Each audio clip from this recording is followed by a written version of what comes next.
Okay, welcome. My name's Lauren, and I am your professor this semester for scientific and technical writing.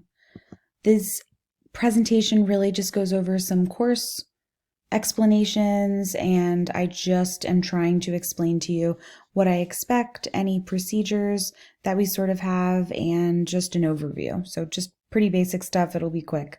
What do you expect from this class coming into it? I want you really to consider the fact that you have this freedom and autonomy to choose a topic that you're interested in, and that's what you'll be researching. I want you to make sure that you're choosing something that's interesting and something that you care about, because you will be stuck with this topic the whole semester and you will be writing a pretty long research paper about it. In addition to that, it really should be a topic that warrants enough research. Sometimes I'll have students who want to choose really new topics that haven't really been around that long. Sometimes that can be problematic. So just make sure that whatever you're choosing, you know that there's a substantial amount of research on it.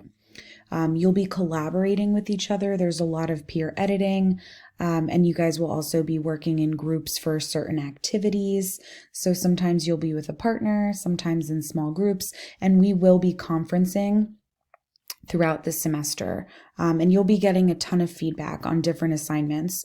I want you to think of this course as kind of, it's sort of hard to explain, but each assignment builds off of the previous assignment. So in order to really do well in the final, all of the previous assignments are important to help you get to that point. And you'll really start to see that as we start completing assignments.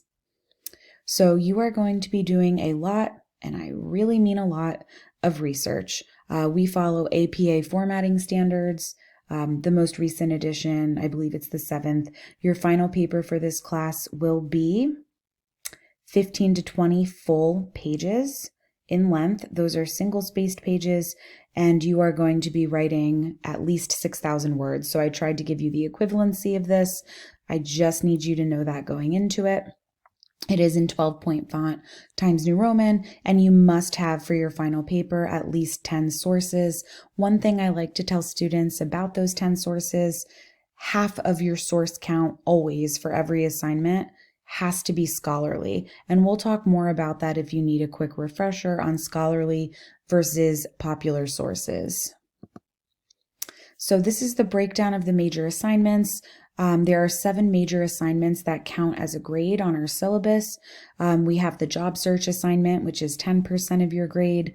You have a white paper assignment, which is 5% of your grade, an annotated bibliography, which is 5% of your grade, a midterm sales letter, which is 15% of your grade, an oral presentation, which is 10% of your grade, a final paper, which is 45% of your grade.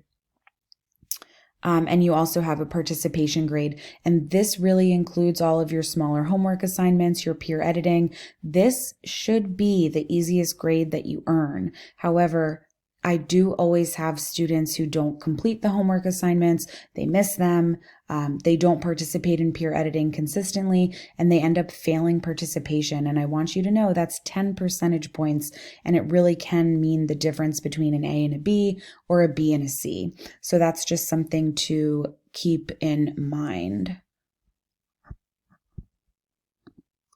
Okay. This class is a lot of work. I think you know that just from hearing me talk from the first few slides, but I will be available a great deal to guide you along the way.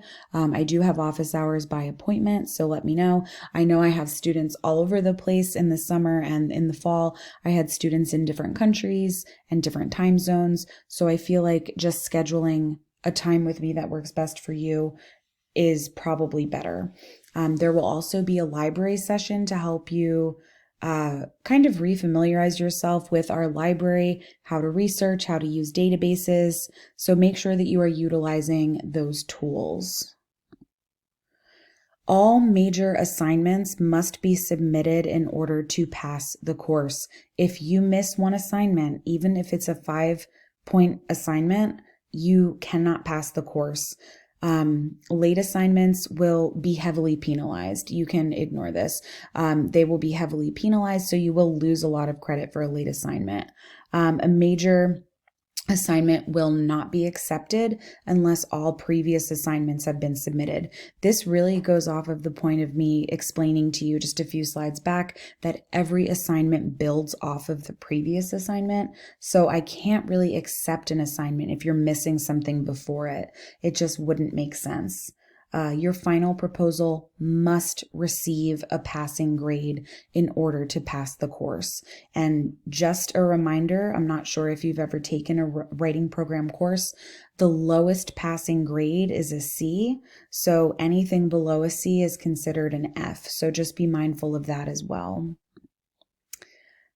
Missing an assignment is like missing a class. So please be cautious of that. Participation is extremely helpful, and it makes me see that you're kind of active and engaged. Missing assignments and not participating puts you at risk for failing the course. Please make sure that you're familiarizing yourself with our school's academic integrity policy. This is linked in our syllabus. All of your assignments are automatically turned into the website turnitin.com, which is one of the biggest repositories, and it has pretty much everything documented from websites to papers to other student papers. So anything you submit, it scans it and it tells me what percentage of it is plagiarized. So please make sure that you are really understanding that this is a big deal. If you need any help with this, just let me know. We are using APA formatting guidelines, so just make sure that you're familiar with those. I have lots of resources to give you regarding that too. The grading for this course is really hard. For your major assignments, I grade your paper first, and then I bring every single one of the papers that I've graded to the director of the business and technical writing program, and he sits down and looks at every single paper and makes sure that my grades are accurate based off of our rubrics and grading criteria.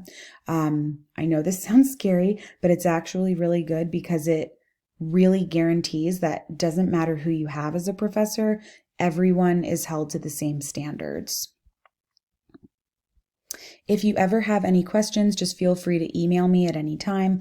I do have a full-time job, so sometimes I'm not available during the day. So if I don't answer right away, don't worry. I always try to return my emails as soon as my workday ends. But please review the syllabus if you haven't already. It's extremely important. And if you're ever lost, it will be the document that can help you feel more confident.